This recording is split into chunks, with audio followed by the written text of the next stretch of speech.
This is quite a difficult video to make, and I am going to do my best to use my words carefully and use them wisely, because I am aware that my channel has historically been a source of quite a lot of negativity, quite a lot of criticism. I've recently made quite a serious video on 2025 champion design and critiquing that. I also made a slightly less serious video talking about Kabam's PR, but, you know, it all counts towards increasing the level of frustration and negativity in the community. But it just seems that everywhere I look right now, there's an awful lot of frustration, there's an awful lot of negativity, and a certain amount of that is healthy, a certain amount of that is good constructive criticism, is fantastic, it's what builds a better game. But past a certain point, even someone like me has to say, okay, this is too far. Because I know in my videos I talk a good talk, but in real life, I'm not as aggressive, I'm not as negative as some of my videos might let on. And just scrolling through YouTube or talking to other creators or talking to my friends and alliance mates, I get the feeling that community sentiment is really at an all-time low.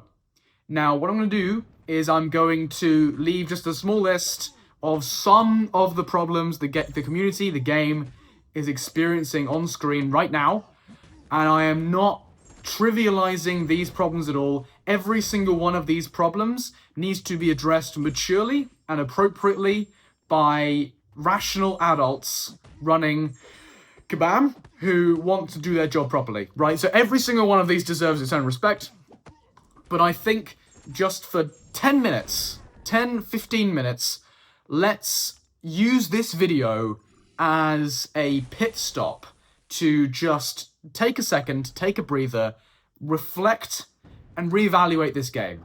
Because I think an awful lot of us, especially Kabam, have forgotten that this is, first and foremost, in fact, not even first and foremost, it is a game.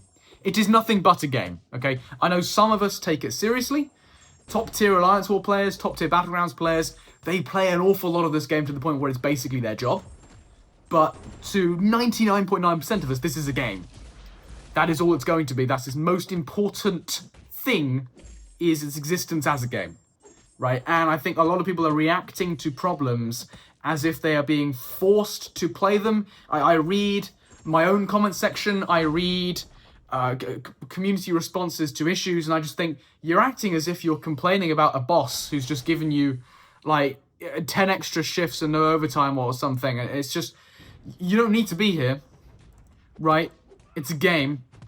The whole point of a game is to enjoy it, not to suffer through it. So let's take 10 minutes to just look at all the positives. All right, and I'm not defending Kabam. You know me. I will never do that, right? And I am not trying to trivialize these problems I just said. I just want us to reframe, take a breather, take it down a level. Every other video I see on YouTube says I quit. I don't like that. I love this game. I love this community, but that's something I'll talk about later. And I just want us to stop, reevaluate, focus on the good stuff for just 10 minutes. And then I promise I'll go back to shouting, all right? I promise. But even I think this has gone too far at this point. So, here we go. We want to start at the beginning, the early game. If I had to take a guess at my demographic, my viewers' demographic, I would say free-to-play, low spenders, either low-tier Valiant or just about to become Valiant. That'd be my guess. Just a random guess. But we have to appreciate that Kabam have done a fantastic job of buffing Act 1, 2, 3, 4, 5, and their respective rewards. I know I made a video a couple months ago now pointing out, the Act 5 rewards are unironically better than the Act 6 rewards.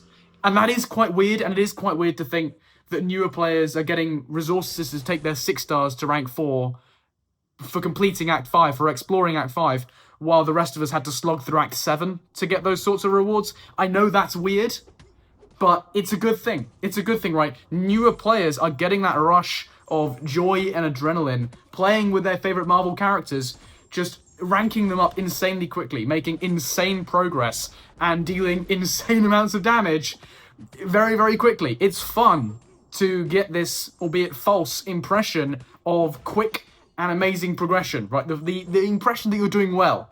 That's great. And with any luck, once they have reached a level of MCOC, like, adolescence, they can be introduced to game modes like Alliance War or Battlegrounds, or like later act content like Act 7 or Act 8. And hopefully they'll join our community. That's all for the greater good. In my books, absolutely fine. That's great. As Scarlet Witch gives me a little love tap. Right, I think by the end of this footage, Sunspot does actually come out of this run. Obviously, he does it in 9 minutes, less than 9 minutes with like loading times and everything, but also at a full yellow bar, which is very, very impressive. I thought I'd leave some footage of my latest rank 4 on screen while I yap. But yeah, no, the early game, absolute dub right now. And talking of Sunspot, let's talk about our favorite characters, right? We have over 300 unique characters in this game. Apart from Miss Marvel and Captain Marvel, obviously. But we have over 300 unique characters. That's incredible. That is incredible. And we do need to be grateful that we have a team of dedicated developers whose job it is to bring us new, I mean, obviously they're deeply flawed characters right now, as I've pointed out previously, but new characters every single month for us to enjoy. Over 300 characters. There's got to be at least one in there that you enjoy. There's got to be at least one in there that you love playing for the sake of playing them, for who they are. They're just interesting to you. They're good characters. Either they look cool, you know them from the comics, or you think they've got a really interesting kit in-game, and you rank them and play them regardless of what your friends say, regardless of what content creators say or any tier lists say, and regardless of what the meta says. You just play them, right? I took Sunspot to rank 4. I obviously should have taken Onslaught, but I didn't. Because I don't like Onslaught, I like Sunspot. Actually, I do quite like Onslaught. But I prefer Sunspot. It's one of my all-time favourites. So I took him up. And I hope that serves as an example to some other people. You know, don't suffer through this game and take up Onslaught because he's really good. Take up Sunspot, have some fun. Enjoy life a little bit, because life is short. You know, we have to be grateful with over 300 characters. Talking of characters, let's talk about the buff program. You know, the buff program, probably right now, my favourite thing about Marvel Contest of Champions. You know, every now and then an old character gets better. And they get new things, new interesting things that allow them to reintegrate into the meta. Like, even the Rhino buff. Even the Rhino buff. Like, I know it's strange.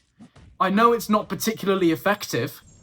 But pulling Rhino now is a hell of a lot better than pulling Rhino 3 weeks ago. You know, that's great. And we have to be grateful for that, because you know, the buff program has given me some of my favourite characters. You know, Kingpin, Red Skull, Mr. Sinister. 3 fantastic, powerful, unique characters who I have ranked up for sure, who I've used and enjoyed using over the years. And I look forward to using in the future. You know, every now and then a character gets better. And I know the rebalance program has had some stupid changes made to the timing. We have to wait like 6 months for champions to get rebalanced. But we still get surprised. You know, we still every now and then have a little surprise. Rhino gets a little tune-up. And is he a strange and I bet unintended counter to Mr. Sinister? An Onslaught? Yeah. So what? It's cool.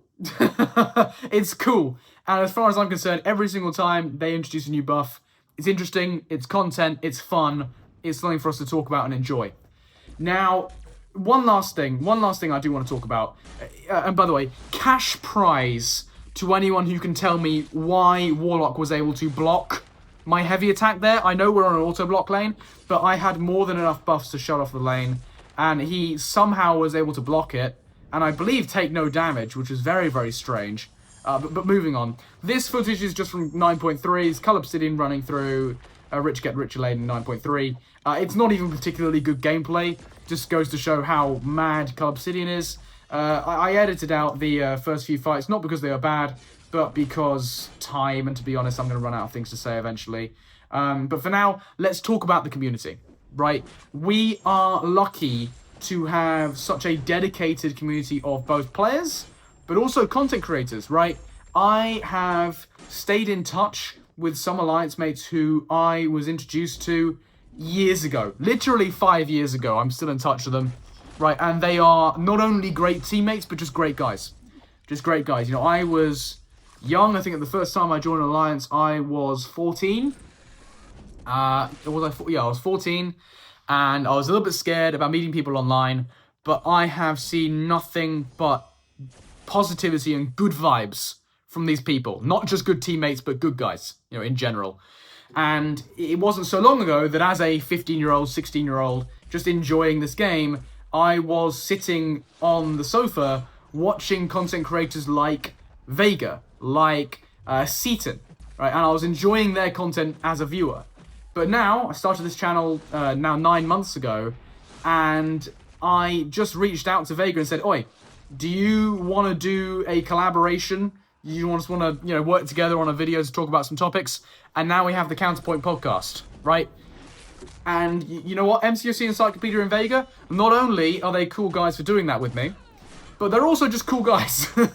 They're also just good guys. And it is still weird to me that as, you know, someone who used to enjoy watching a lot of MCOC content, I am now, part of that content, but I just dropped a message to the group chat today and MCOC, Encyclopedia, and Vega just responded. That's a really weird feeling. You know, it's like meeting your heroes. It's very strange. But not only are they good content creators, they're decent guys. You know, not only outside of the Counterpoint podcast, we have a group chat. It's not the most active thing in the world, but, you know, that doesn't have to be, because everybody is respectful, everybody is kind, and that is something we need to cherish. We have good people in this community who are part of alliances, who are content creators, and that is great. That is great stuff for a game. That's a sign of a healthy game. And I think we should be grateful for that, and I think we should be appreciative of that. Now, we only have, I think, a couple other fights on this path. I don't know why I didn't just throw an SB3 there, but I think we have one more fight. Is there one more fight or two more fights? Yeah, we got two more fights. We might as well stay on just to watch Cull Obsidian just tear some shit up, right? Here's another positive thing, Cull Obsidian. If I think of anything else, I'll say it. I know you may say, "Oh, Matty, that's not a very long list." It's enough. It's enough. You know, I think a lot of the problems we're seeing right now come from Kabam fundamentally misunderstanding how to make money and how to run a video game, right? The whole point of a game is to have fun. That's the whole point of a game, is to enjoy yourself. And if you enjoy yourself and you're having a positive experience in the game, then you're more likely to spend money. That was an insane SB3, by the way. You're more likely to spend money, right? People are stubborn. They don't like being forced to do stuff. They like making the decision themselves. And the way you make them make the decision themselves is by essentially tricking them, by causing them to have a good time. And where I think Kabam have gone wrong this year, and why I think community sentiment is at an all-time low, is essentially Kabam are forcing you to spend money now. They kind of want a ladder effect. They want free-to-play players to become low spenders. They want low spenders to become medium spenders to become high spenders, and high spenders to become the blubberiest of the whales. And I recognise I only have about 20 seconds worth of talking time left because Cull Obsidian is about to rip Super Skrull's head in half.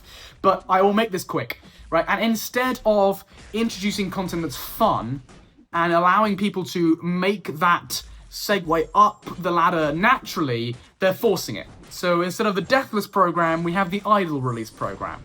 Instead of every now and then releasing a trophy champion, we have $2,000 champions come out within 6 months. That's insane. Cull Obsidian's done the fight, and I think the footage is over. But I'll make this quick. It's not about forcing you to spend, guys. It's about allowing people to make that decision themselves when they have fun in the game. Just, seriously, Kabam, I know you watch my videos. You may not watch all the way to 14 minutes, but I know you watch. So if you are listening, then take fucking note. If you have two of your top game designers, and I know you have some of those, I know you have them locked away somewhere. Maybe a surprise to some, but they do exist. If you take two of your top game designers, lock them in a room for 2 days with some sweets and a whiteboard, and just on the whiteboard is written, "We're here to have fun." Take him out of the room in 2 days and you'll have an event, right? An event that works for free to play but benefits the whales. An event that doesn't actively try and screw people over and doesn't make their experience of the game actively more frustrating, right? It's possible. I'd go as far as to say it's easy, all right?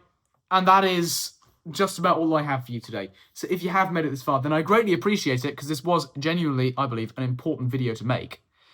And congratulations, you have the attention span greater than that of a goldfish. And go away.